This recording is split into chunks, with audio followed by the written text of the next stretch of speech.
Good morning everyone, welcome to bio world. આજે આપણે chapter 6 જે આનુવંશિકતાનો આણ્વીય આધાર છે એમાં આગળ જઈશું. આપણને ખબર છે કે ડીએનએ કે જે બેવડી કુંતલાકાર રચના છે, ડીએનએની વાત કરીએ તો જે બેવડી કુંતલાકાર રચના છે, એક કુંતલની વાત કરીએ તો એક કુંતલ જેની લંબાઈ 34 એંગસ્ટ્રોમ છે અને એક કુંતલમાં 10 બેઝ પેર આવેલા હોય છે.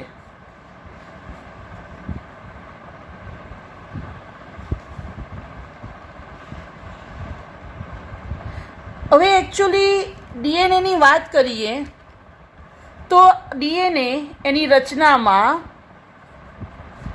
પેન્ટોઝ શર્કરા, 5 કાર્બનયુક્ત શર્કરા વત્તા નાઇટ્રોજન બેઝ વત્તા ફોસ્ફેટ.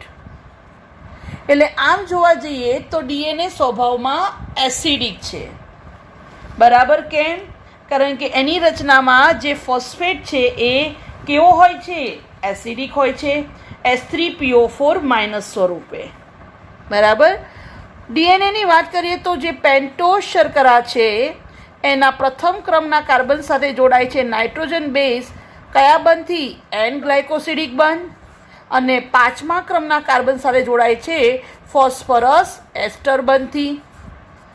2 ક્રમિક ન્યુક્લિયોટાઇડ જોડાય તો બને છે ફોસ્ફોડાયસ્ટર બંધી જોડાય છે અને બને છે ડાયન્યુક્લિયોટાઇડ. તમે જોઈ શકો છો કે અહીંયા આ જે ફોસ્ફરસ છે, આ ફોસ્ફરસ અહીંયા અને અહીંયા 2 જગ્યાએ એસ્ટર બંધી જોડાય છે, એટલા માટે આને ફોસ્ફોડાયએસ્ટર, આપન એસ્ટર, તો એને કહેવાય ફોસ્ફોડાયએસ્ટર બંધ. ડીએનએની રચનામાં 2 ન્યુક્લિયોટાઇડ મતલબ કે પોલીન્યુક્લિયોટાઇડની 2 શૃંખલા પ્રતિ સમાંતર હોય છે.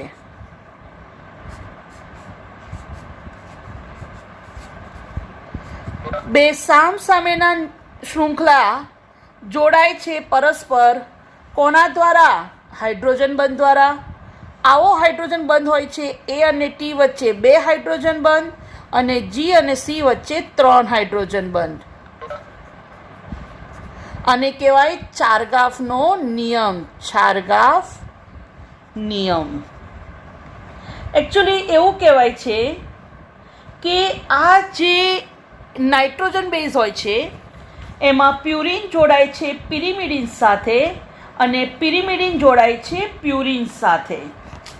આ જે બેઝ પેરિંગ થાય છે પ્યુરિન અને પિરિમિડિનનું જે બેઝ પેરિંગ થાય છે, જેને કારણે આ ડીએનએનો જે અંતર હોય છે 2 શૃંખલા વચ્ચેનું એ સ્થિર રહે છે. કેવી રીતે?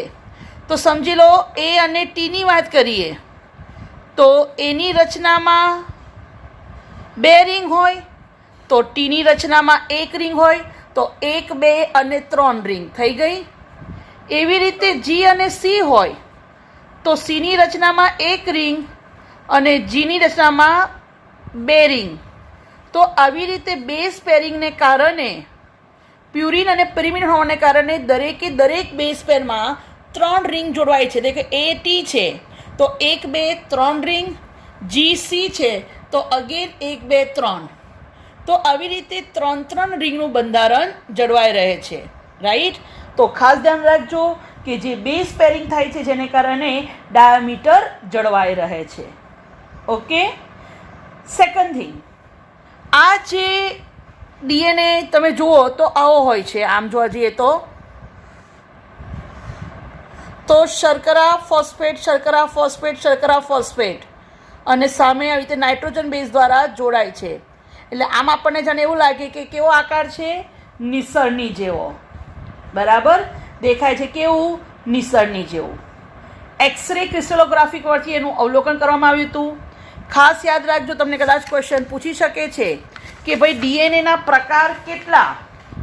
તો ભલે આપણે નથી આવતું પણ ડીએનએના પ્રકાર A B C D અને Z, એમાંથી તમે વાત કરો તો ABCD છે, આ ABCD જમણું આવર્તન દર્શાવે છે, જ્યારે Z છે એ ડાબું આવર્તન દર્શાવે છે.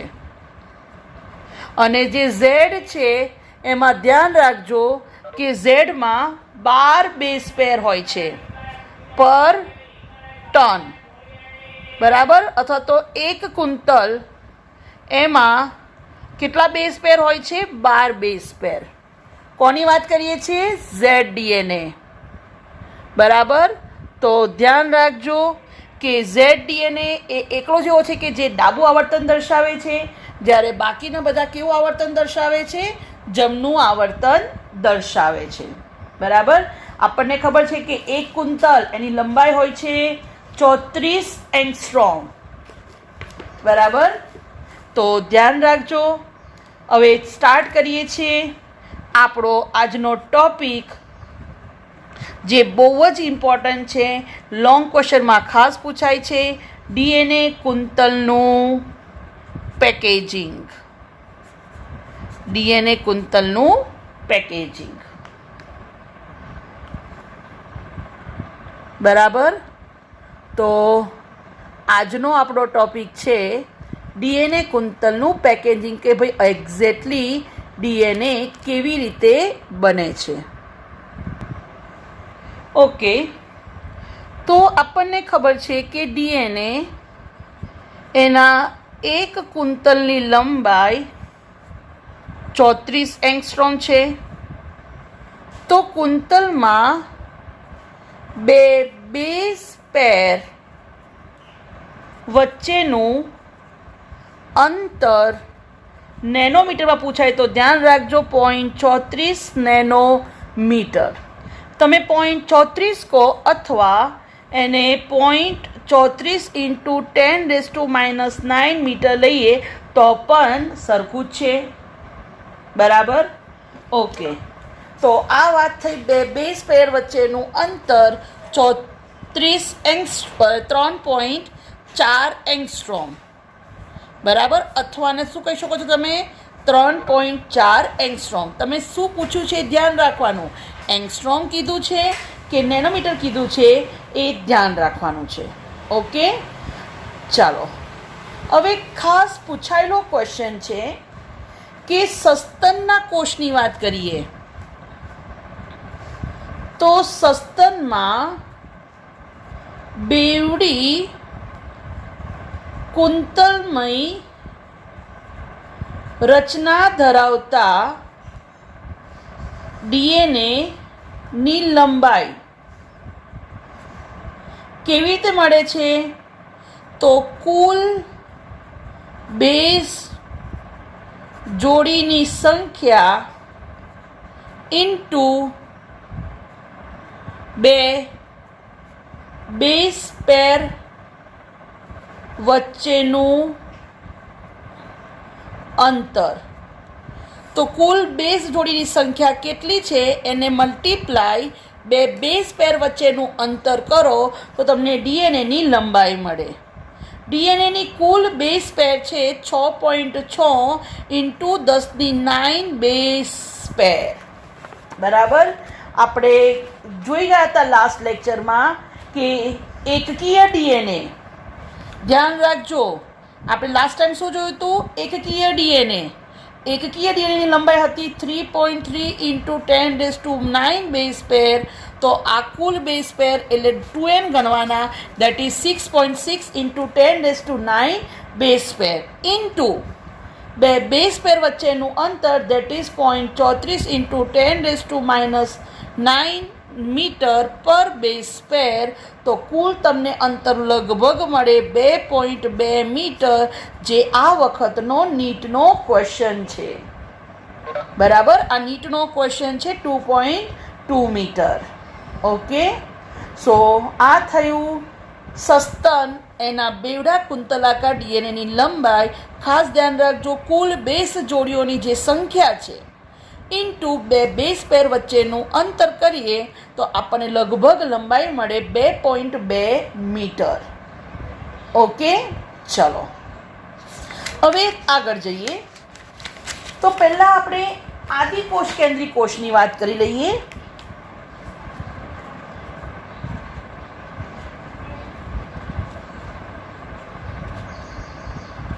સો આદિકોષ કેન્દ્રી કોષ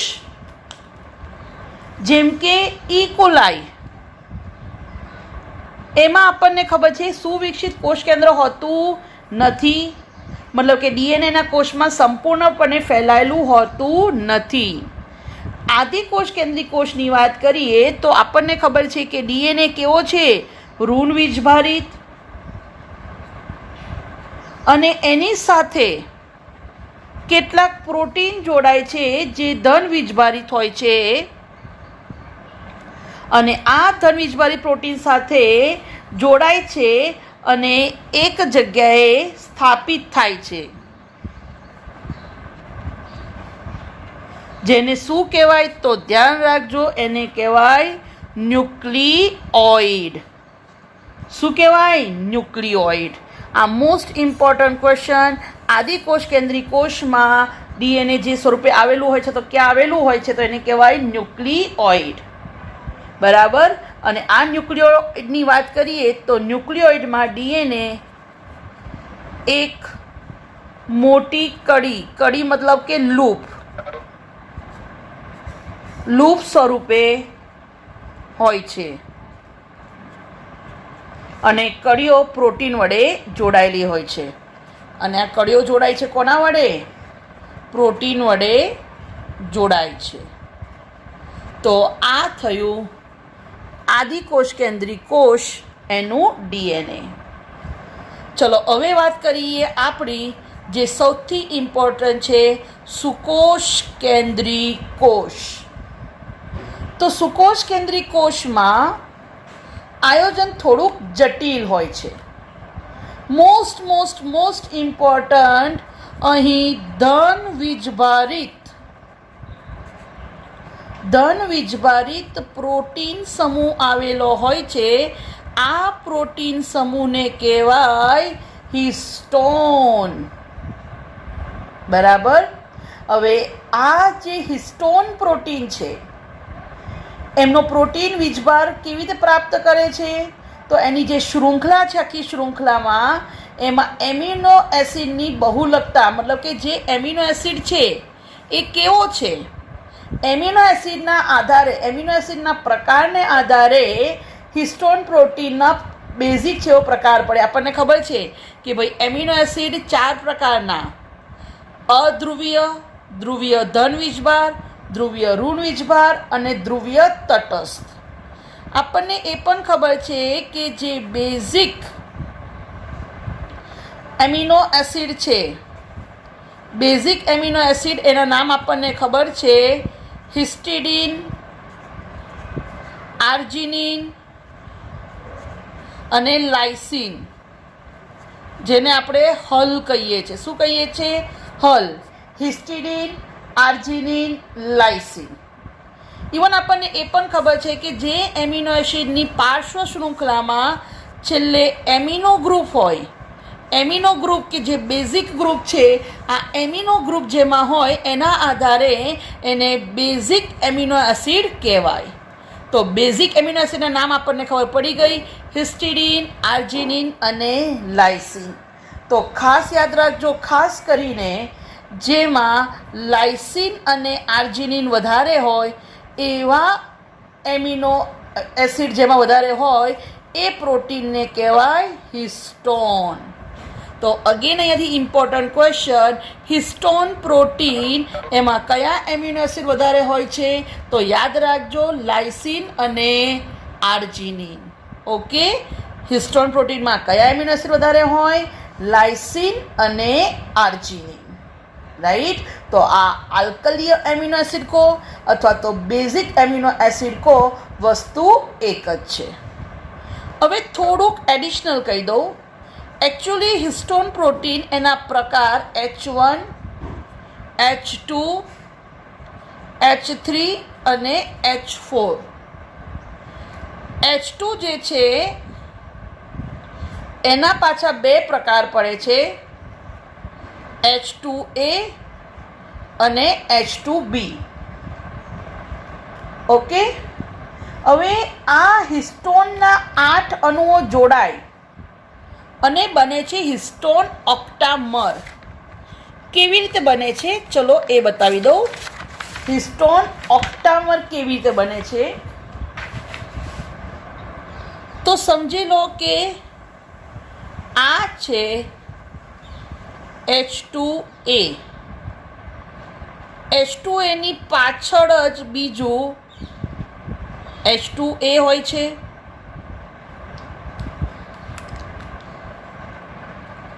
આ સમજી લો H2B. એની પાછળ પણ શું હોય છે H2B. સમજી લો કે અહીંયા H3, અગેન એની પાછળ H3 અને આ જોઈ લો H4, અગેન એની પાછળ H4. તો આ જે બન્યું, આ રચના જે બની એને કહેવાય હિસ્ટોન ઓક્ટામર. આપણી બુકમાં ડાયરેક્ટ હિસ્ટોન ઓક્ટામર આપ્યું છે. મેં તમને સમજાવ્યું ડિટેલમાં કે એક્ઝેક્ટલી હિસ્ટોન ઓક્ટામર કેવી રીતે બને છે. H2A ના 2 અણુ, H2B ના 2 અણુ, H3ના 2 અણુ અને H4ના 2 અણુ, 2, 4, 6 અને 8. તો ટોટલ આ જે રચના બની એને કહેવાય હિસ્ટોન ઓક્ટામર. ઓકે, હવે આ જે હિસ્ટોન ઓક્ટામર છે, બરાબર, આ હિસ્ટોન ઓક્ટામર હવે એની સાથે જોડાય છે કોણ તો ઋણ વીજભારિત. કોણ જોડાય છે એની સાથે? ઋણ વીજભારિત DNA જોડાય છે. હવે આપણને ખબર છે કે ડીએનએની રચનામાં ફોસ્ફેટ હોય છે. ફોસ્ફેટ ઋણ વીજભારિત હોય છે. હવે ખબર પડી કે ડીએનએની રચનામાં જે ફોસ્ફેટ હોય છે એ ઋણ હોય છે અને એને ન્યુટ્રલ કરવા માટે એની સાથે જોડાય છે ધન વીજભારિત હિસ્ટોન. ખબર પડી? આ એસિડિક હોય છે અને એને તટસ્થ કરવા માટે એની સાથે જોડાય છે કોણ? બેઝિક. ક્લિયર? ઓકે. તો ઋણ વીજભારિત હિસ્ટોન એની સાથે ઋણ વીજભારિત ડીએનએ સાથે જોડાય છે કોણ? Histone protein. મતલબ કે એસિડિક ડીએનએ અને જોડાય છે કોણ? Basic histone. અને હવે બે જોડાશે અને જે રચના બને છે દેટ ઇઝ મોસ્ટ ઇમ્પોર્ટન્ટ ન્યુક્લિયોઝોમ. શું કહેવાય એને? ન્યુક્લિયોઝોમ.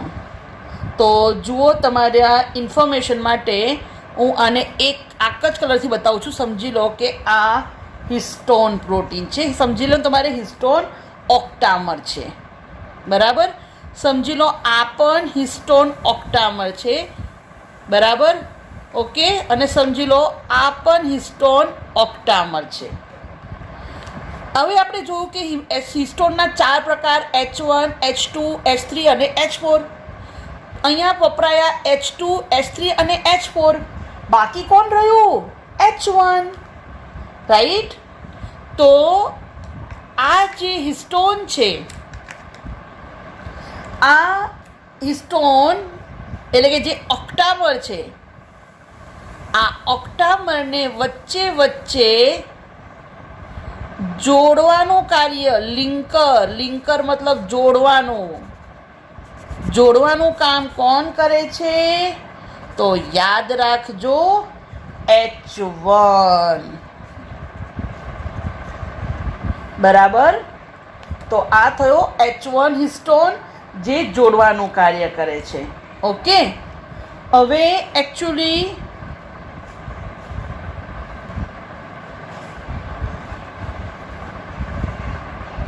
તમે જોઈ શકો છો એક્ઝેક્ટ આટલું લોકેશન, આટલી રચનાને કહેવાય ન્યુક્લિયોઝોમ. ન્યુક્લિયોઝોમ મીન્સ શું? હિસ્ટોન ઓક્ટામર વત્તા એની આજુ ડીએનએ વીંટળાય તો એ રચનાને કહેવાય ન્યુક્લિયોઝોમ. આ સૌથી ઇમ્પોર્ટન્ટ ક્વેશ્ચન છે અને એક્ઝેક્ટલી આવી રીતે ગોઠવાય છે.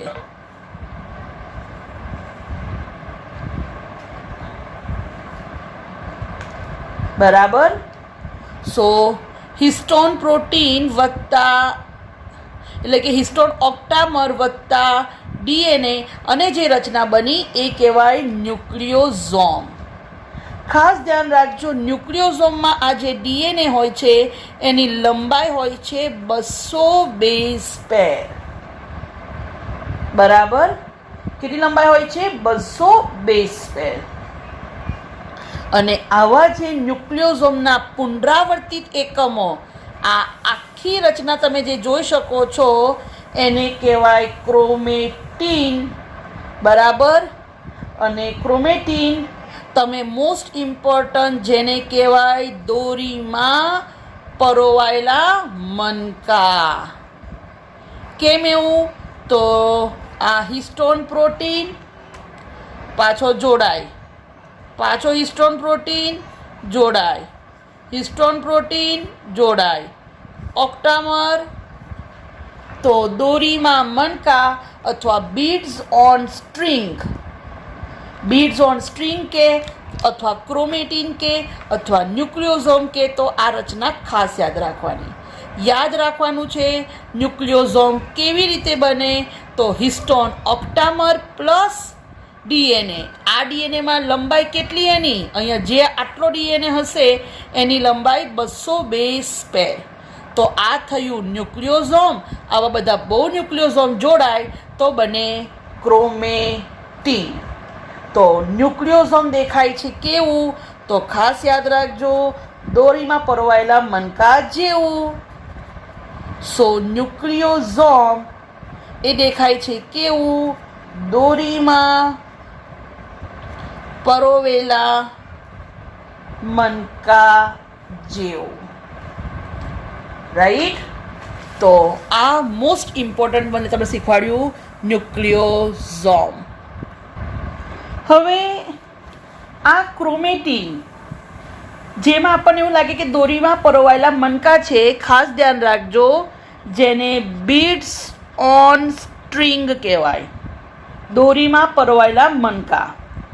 અને આવું જોડાય વધારે ત્યારે બને ક્રોમેટીન તંતુ. બરાબર.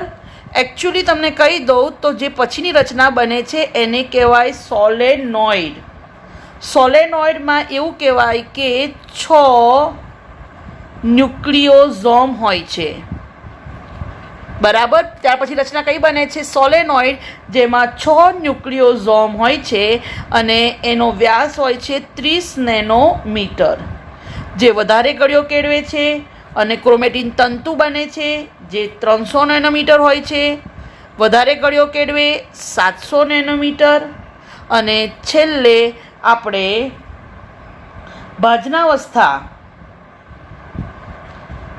ભાજનાવસ્થા દરમિયાન જે આપણે રંગસૂત્ર જોઈ શકીએ છીએ, રાઈટ, એની હોય છે વ્યાસ 1400 નેનોમીટર. બરાબર. તો સોલેનોઇડમાં ન્યુક્લિયોઝોમ તમે સમજી શકો છો કે આવા 1 2 3 4 5 6 બરાબર ન્યુક્લિયોઝોમ છે. એટલે દરેક જગ્યાએ ઓક્ટામર હશે અને એમાં આવી રીતે ડીએનએ વીંટળાય. ઇન કેસ ક્વેશ્ચન પૂછે, સમજી લો કે આ સોલેનોઇડ છે, તો સોલેનોઇડમાં ડીએનએની લંબાઈ કેટલી? સોલેનોઇડમાં ડીએનએ કેટલો લંબો હશે?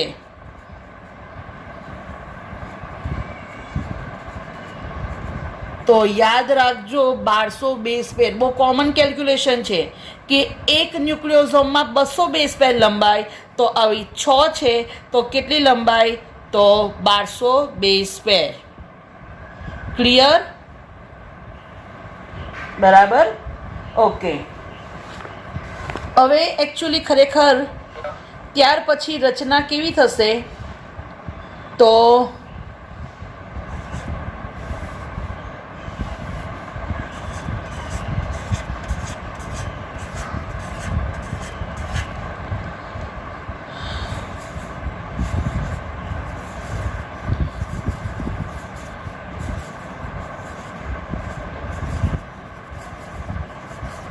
રાઈટ, પછી એ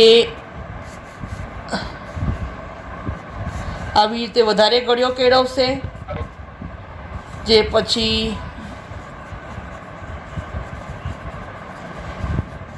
ઓર ગળ્યો કેળવશે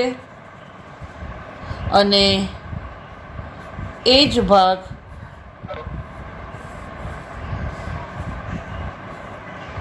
આ ખાલી આટલો ભાગ બનશે. ક્લિયર અહીંયા સુધીનું? બરાબર. તો આ એકચ્યુઅલી રંગસૂત્ર કેવી રીતે બને છે દેટ ઇઝ એનું પેકેજિંગ, આ ખાસ ધ્યાન રાખજો.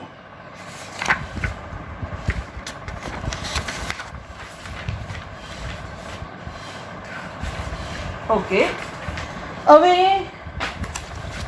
આ જે ક્રોમેટીન છે, ક્રોમેટીન એના પેકેજિંગ માટે જે વધારાના પ્રોટીન્સ સેટની જરૂર પડે એને કહેવાય NHC, non histone chromosomal protein. શું કહેવાય આને? Non histone chromosomal protein. એકદમ વેરી વેરી વેરી ઇમ્પોર્ટન્ટ બે શબ્દો ફ્રિકવન્ટલી પૂછાય છે, યુક્રોમેટીન અને હિટેરોક્રોમેટીન. ફ્રિકવન્ટલી પૂછાતા શબ્દો છે યુક્રોમેટીન અને હિટેરોક્રોમેટીન. તો ધ્યાન રાખવાનું છે કે કોષ કેન્દ્રમાં ક્રોમેટીનનો કેટલોક ભાગ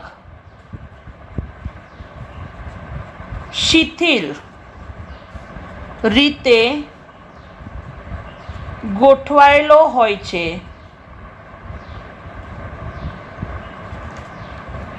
અને જે આછો અભિરંજિત હોય, બરાબર, એને કહેવાય યુક્રોમેટીન. જ્યારે જે ક્રોમેટીન ગાઢ રીતે ગોઠવાય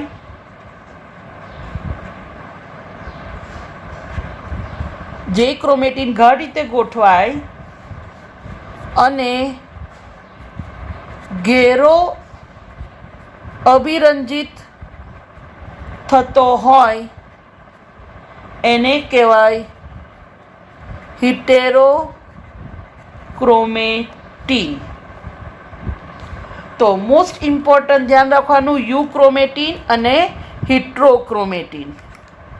એવું કહેવાય છે કે યુક્રોમેટીનની વાત કરીએ તો જે પ્રત્યાંકન દેટ ઇઝ ટ્રાન્સક્રિપ્શન, જેમાંથી પ્રોટીન બને છે, એના માટે સક્રિય ક્રોમેટીન છે. અને હિટ્રોની વાત કરીએ તો એ કેવું છે? નિષ્ક્રિય છે. શાના માટે? પ્રત્યાંકન માટે. તો મોસ્ટ ઇમ્પોર્ટન્ટ કોણ પ્રત્યાંકન માટે સક્રિય ક્રોમેટીન છે? તો યાદ રાખજો યુક્રોમેટીન. અને પ્રત્યાંકન માટે નિષ્ક્રિય કોણ છે? હેટ્રોક્રોમેટીન. શિથિલ રીતે કોણ ગોઠવાયેલું છે? યુક્રોમેટીન. અને ગાઢ રીતે કોણ ગોઠવાયું છે? હેટ્રોક્રોમેટીન. પ્રોટીન. સો ડીએનએ પેકેજિંગ જે મોસ્ટ ઇમ્પોર્ટન્ટ ક્વેશ્ચન છે.